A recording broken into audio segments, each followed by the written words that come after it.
Alright, magandang hapon po sa inyong lahat mga kababayan. Batang Maynila to, it's update lang po tayo sa nangyayari dito sa ating bansa. Kanina po ay dumating na po sa Korte Suprema si DOJ Secretary Jesus Crispin Boyeng Rimulya para manumpa bilang bagong ombudsman. At bilang ombudsman, diba, ang sabi niya, uunahin niya ay titingnan niya ang salin ni VP Sara Duterte. At sisilipin niya rin, pag-aaralan yung mga kasong nakasampa dyan po sa ombudsman, mga kaso ni Sara Duterte. Kaya nagreklamo si Bato de la Rosa, bakit si Sara Duterte ang inuuna? Wala kang magagawa, trabaho ni Boyeng Rimulya yan bilang ombudsman eh. Ngayon, baka kailangan mo na lang, Bato de la Rosa yung trabaho mo kasi unang-una, ikaw nga hindi mo ginagawa trabaho mo eh. So bago mo pakialaman yung trabaho ng iba, trabaho mo muna asikasuhin mo, Mr. Bato de la Rosa. So yun po, at ito pa, baka mas lalong magalit itong si Bato. O sabi kasi ni Boyeng Rimulya, eto mga kababayan, ang sisilipin naman niya, etong Farmally. Paktay na naman ang mga Duterte na ito. Farmally. Ayan po yung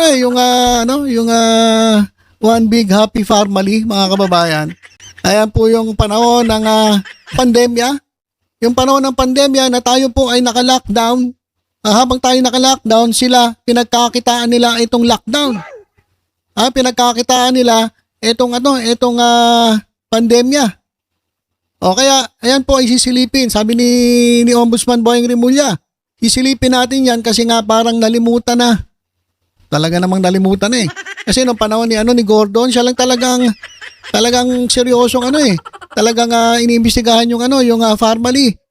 Pero wala po talaga, nakaupo eh. Mahirapan ka talagang imbestigahan kapag nakaupo. Wala na ngayon sa pwesto. So babalikan ngayon ni Boyeng Rimulya itong issue ng Farmally. Kasi nabaon na sa limot, pero sabi niya hindi dapat makalimutan ang mga ganitong kaso.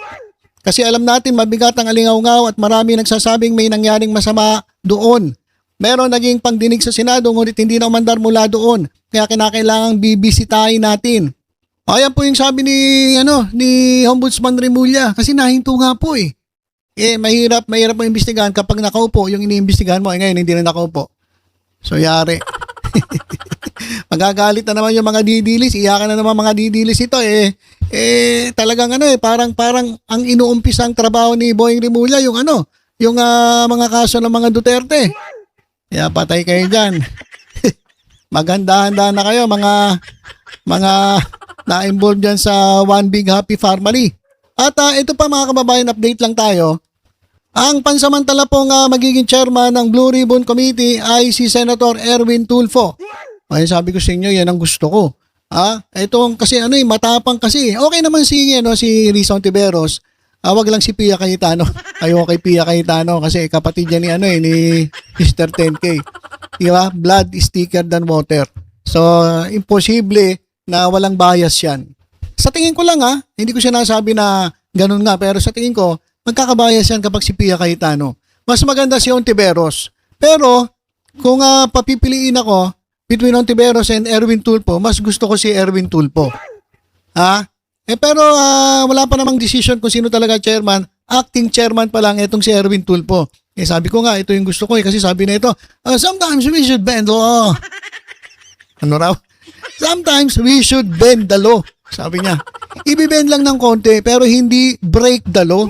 Iba po kasi yung bend the law dun sa break the law. Di ba? Kasi maraming mga nagmamagaling dyan na mga didilis, lalong-lalo na yung isa nilang abogado, na ang sabi naman ni Justice Carpio ay nandun sa pinakamababang level ng abogado. Nasa lowest rank na abogado na nagmamagaling. Pero mo galing pa sa isang justice yan sa isang former Supreme Court Justice. Wala, mababang nila lang daw yung isa na yun. Mas bilib pa kay Rimulya eh. 'Di ba? Kaya ang sabi ko itong Ropor, binubuli yung nasa first row. Huwag mo bubulihin yung nasa first row, mas matalino siya yun eh. Nandiyan ka na nga sa fourth row eh. Nasa Ropor ka na, tabi ka pa ng basurahan. Wala na mangyayari sa'yo. Kaya, sabi ni Tulfo, kaya gusto ko ito maging acting chairman ng Blue Ribbon Committee kasi nga sometimes we should bend the law. Dapat ganon. Matatapang. Ito, napasalamat po si Senator Erwin Tulfo matapos siyang hirangin bilang acting chairman ng Senate Blue Ribbon Committee. Ayon kay Tulfo, isang malaking karangalan ng pagkakatalaga sa kanya at itunuturing niyang inspirasyon ng tiwalang ibinigay ni Senate President Vicente Tito Soto III at ng kanyang mga kapwa-senador upang gampanan ang tungkulin ng may integridad at dedikasyon. Kasi ayaw ni Raffy Tulfo eh. Magaling si Raffy Tulfo doon sa programa niya. Pero pagdating dito sa Blue Ribbon, marami siyang masasagasaan. Alam mo naman si Raffy Tulfo, medyo alalay si Raffy Tulfo eh, di ba? Nakapasin nyo ba? Alalay. Mas gusto ko pa nga yung tikas ni Erwin Tulfo eh. Pag nagsalita si Erwin Tulfo, laging galit eh. Gusto ko. Yung talagang hindi ewan ko lang tingnan nyo Pag si Erwin Tulfo ang nag-chair o nag-preside sa Blue Ribbon Committee at etong isa na abogado na sinasabi ni Carpio na nasa mababang level ay nagdadadakdak na naman, tingnan natin kung paano sagot-sagutin ni Erwin Tulfo kasi si Lacson sinasagot-sagot niya yan mas lalo, sa tingin ko mas exciting ito kapag si Erwin Tulfo ang bumanat doon sa abogado na sabi niya magaling daw siya. Pero sabi nung iba, Aeropor, nandun daw sa pinakamababang level, lowest rank ng abogado. Hindi ako nagsabi niya na si Justice Carpio. Kaya ito maganda, exciting. Aabangan natin ito si Erwin Tulfo dyan sa Blue Ribbon Committee. At ito pa update mga kababayan. Yung nahuli po na DDS vlogger na nagbanta kay Pangulong Bongbong Marcos. Humihingi po ng kapatawaran kay PBBM. Humihingi po siya ng sorry at sabi niya, ito raw si Presidente Marcos ay magaling na presidente. Pagkatapos siya sabihan, nabobo daw itong si Presidente Bongbong Marcos. Pagkatapos siya mahuli ng NBI, pagkatapos siya mapusasan, iyan ko alam kung kinulong. Siguro naranasan niya makulong sa selda ng isang gabi. So sabi niya, sorry na po, Presidente. Patawarin niyo po ako, Mr. President. Napakagaling niyo pong Presidente. Pagkatapos mo, magpo-post ka ng headshot. Tapos sabihan mo, bobo ang Presidente. Bogo ang Presidente. Ngayon sabihin mo, great President. Sira ulo ka pala eh. Kaya kasi itong mga DDS mayayabang lang dun sa kanilang mga accounts. Parang yung mga keyboard warriors na babae. Ang tatapang nung sa kanilang mga social media accounts. Pero nung pinatawag sa Quadcom, nag-iiyakan. Ayan kasi, itong mga tulonggis na ito, kala mo kung sino. Pero pagbabantaan ba naman ng Presidente, headshot daw. Headshotin mo, Presidente? Aba, sira, ulo ka.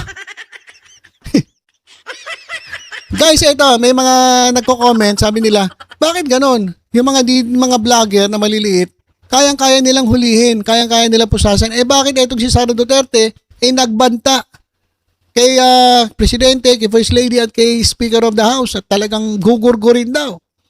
Bakit si Sara Duterte hindi nila hinuhuli? Guys, maghintay-hintay lang kayo. Relax po.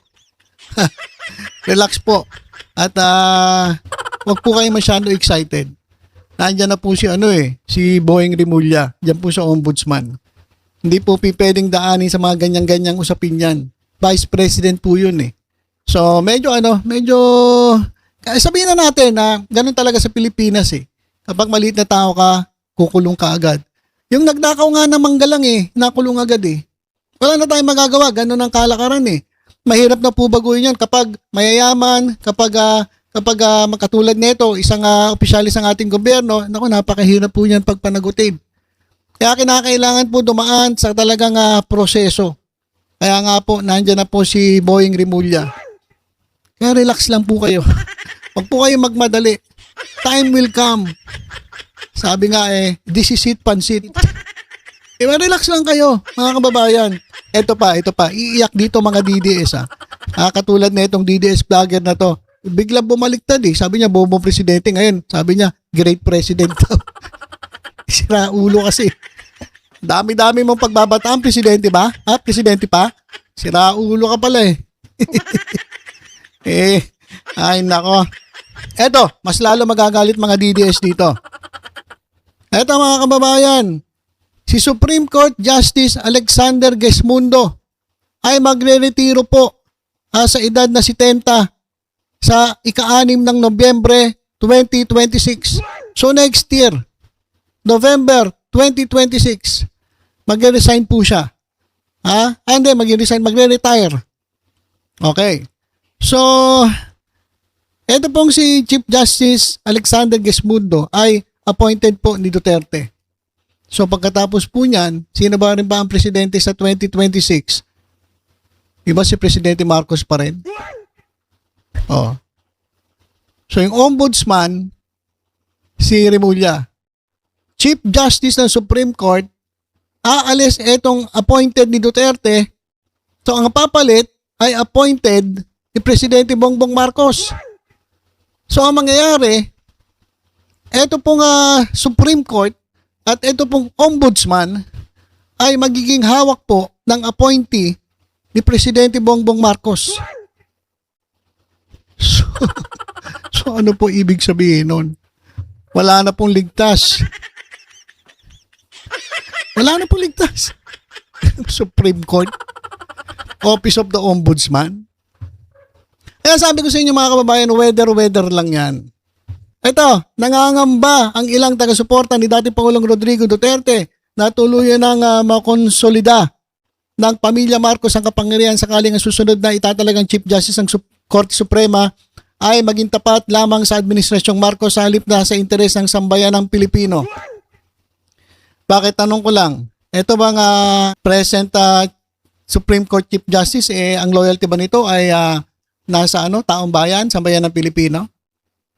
Sure kayo? Wala, hindi ba ito nakakilya? Nakaganyan, nakahilig sa mga kaalyado ni Duterte? Wala akong sinasabing gano'n, pero lang naman yan, weather lang yan. Panahon lang yan. Kaya kapag ito napalitan ng pinili ni Presidente Bongbong Marcos, sigurado mas lalo mag-iiyakan itong mga didilis. Supreme Court, Ombudsman, Office of the Ombudsman. Kaya magtago-tago na kayo mga korap na mga didilis. Sigurado wala na kayong ligtas. Alright, so yan mga kababayan, marami tayong abangan. Lalong-lalo na dito kay Ombudsman Crispin Boying Remulla. Tingnan natin kung ano yung mga tatrabahuhin niya at talagang iiyak po ang DDS dito mga kababayan. Sigurado po yan. So yun lang po muna mga kababayan. Tutok-tutok lang po dito sa Batang Maynila. Sa iba pang updates. Ingat po tayong lahat. God bless po.